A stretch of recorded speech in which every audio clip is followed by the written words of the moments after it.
California Book Award in Fiction goes to Ivan and Misha by Michael Alenyikov.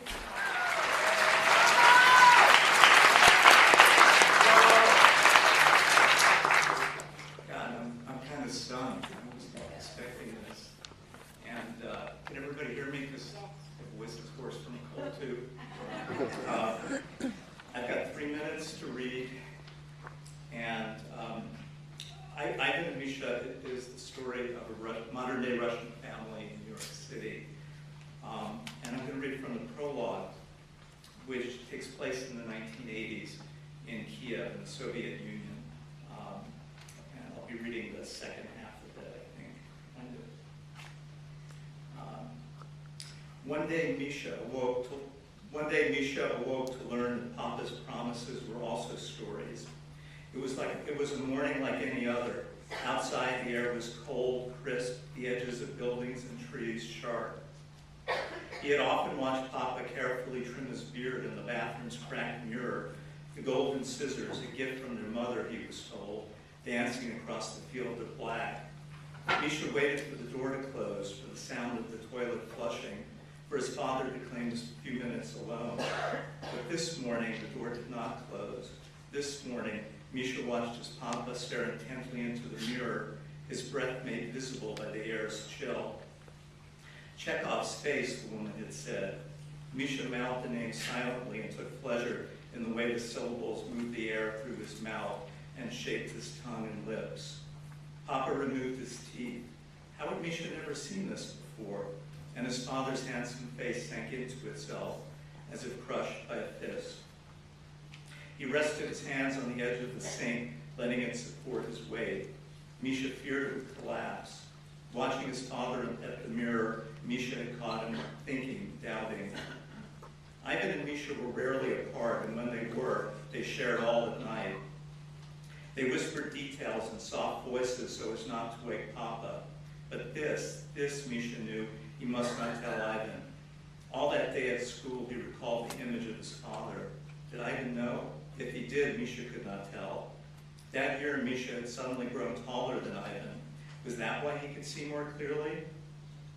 Years passed, and one day people were talking about a wall. A wall had fallen.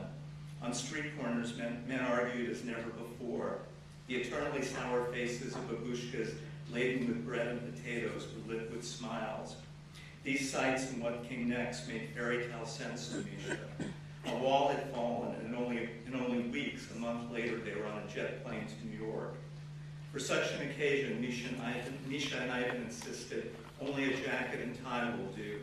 There's no time, Leov said, but Misha and Ivan as one stood firm. They were 11 now. They combed their hair with grease, as in the pictures they saw of American boys in magazines that appeared everywhere. And on their first night in New York, Papa said there was only one way to start this new life.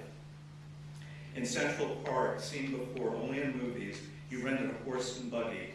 Clippity-clop, clippity-clop, the horse trotted on roads covered with yellow leaves. Wherever he looked, Misha saw trees, branches barren of leaves, coated white with snow that fell from a bright gray sky, rose-colored along its edges, and pierced by unimaginably tall buildings. Once the horse lost its footing in the leaves and slush, and Misha felt his heart clenched as if in a hand grip. Now I will wake up from the stream. But the horse regained its footing and clippity-clop it marched on, gaining speed as if preparing to take flight. Large wet snowflakes fell on Misha's glasses, and he saw buildings through a crystal lens, splitting colors into fragments, adding to the magic.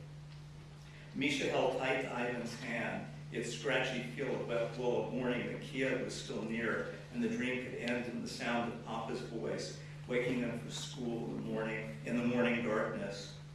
Ivan slept, his head on Papa's lap, which did not matter because later that night, Misha whispered into Ivan's ear about all the wonders he'd seen.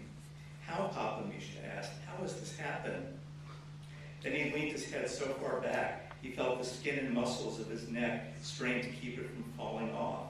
His mouth stretched wide to swallow the snow and the stars. His ears were attuned to capture the muffled sounds of distant cars. His eyes were wide to take in the tall buildings, each with a shape of its own, as if there were a crowd of people who gathered to welcome them. I called the maitre d'. It was all arranged for my boys. A magician, Papa? But Leo seemed not to have heard. He waved a hand toward the sky, the trees, the brightly lit buildings.